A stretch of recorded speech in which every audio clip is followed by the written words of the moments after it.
Pemirsa, dari proses pengejaran yang dilakukan polisi, tersangka penembakan terhadap anggota Satuan Reserse Narkoba Polres Musirawas akhirnya berhasil ditangkap oleh tim gabungan Polres Musirawas. Tersangka diketahui merupakan ayah dari DPU Bandar Narkoba di Desa Bingin Jungun, Kecamatan Muara Kelini, Kabupaten Musirawas.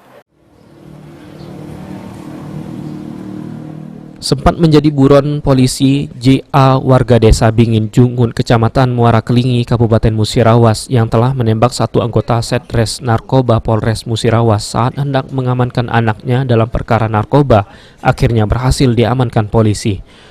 Tersangka sendiri dalam pengakuannya tidak tahu jika yang menggerebek anaknya adalah polisi. Sebab saat itu posisi sang anak sudah terlentang di tanah sehingga AA spontan langsung menembak ke arah petugas dengan senpi rakitan miliknya.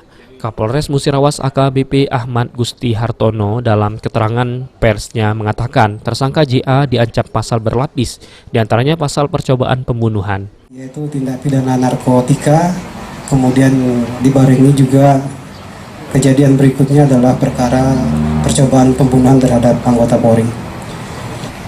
Pada saat akan digerebek oleh tim pertama, 4 orang melarikan diri dan kemudian 1 orang berhasil ditangkap, yaitu saudara H.